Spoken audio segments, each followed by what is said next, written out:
Hi, welcome back to our channel and back to the tutorial for DBMS. Today we will do the first lecture called Introduction DBMS. So if you compare the previous year, there is so much question from the DBMS, but from when you come to GATE like university or competitive exam, much more questions asked in the area of DBMS. So we are going to see the simple example for DBMS with some real-time examples today. So before going there, you have now database system consists of two things. One is called database, another called DBMS. That is database management system. So now the question is, what is my database? Database, you can say the simple thing that is collection of related information or related data, you can say. So database is nothing but collection of related data. And what it can means, if your database, we can retrieve the data. That means what are the information you want, the user can retrieve. Whenever want, we can take the information with the help of some processing, or you can say some information. So whenever some information, we can get back the data. And moreover, the database consists of here two things called structured and unstructured here. What is structured? Structured is nothing but you can say example of IRCTC.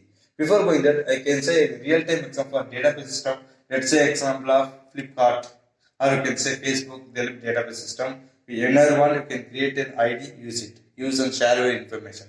When you come to the structured one, structured data in the sense what the information will be always structured. That means when I go log into the IRCTC, what will happen? You can log in. Anytime you can log in and search the data of the train. That means what are the trains, number of trains, and you can book the ticket, cancel the ticket, and you can take number of tickets. Suppose you want passenger, you can do anything. Whatever one you can do activity. And also university also, if you go university data, there will be data, success data. A student can receive the course and study, and all information related with that information will be only there. So moreover, when you go to structure, we can touch the concept. We can go on the now about the RDBMS. That is what relational database management system. And also when you go RDBMS, we can say the example of tables. The data will be in the form of table indirectly. That is consists of a rows and columns. So if you observe a MS Excel sheet, there will be no rows and columns will be there. Here also like that only. So tables is the other name of table you can say in point of RDBMS is called relations. Now and moreover, when you come to the DBMS, why we need DBMS? Because if your database, what you can do lot of operations. Let's say main thing is database DBMS. You can say main thing is we can insert the data. We can insert the data anytime. That means adding the data and remove the data and update the data. Example, you are working the company, you want to update the data of address means you can update anytime. So DBMS will helpful for more things. So later you can study deeply. And DBMS, you can say example, you can say SQL Server. One more you can say after 2005 is very familiar. And one more you can say Oracle 9, 11 and so on. Another example you can say MySQL. Another example is IBM is the DB2.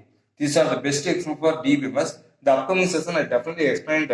And moreover, remember most of the questions asked from structured or RDBMS only. RDBMS, you can say the important is tables or relations. And moreover, one more thing is called unstructured data. What is unstructured data? Unstructured data is data is, let's say, from web pages. The data will be there, but there is no proper structure. It may be a video or audio. So some files will be there in the various like collection of files, maybe video, audio, or photo, video, audio. There is no structure. Today, some of the things saying 90% of the data will be unstructured. If you want to solve, you can go and touch the concept of big data. But we come back here. Upcoming session definitely explained everything. What is what structured data and we need based on the GATE syllabus also. These are quick introduction about the DBMS. If you have any queries or suggestions, please kindly communicate with the following social media. And thank you for watching the video. Thank you.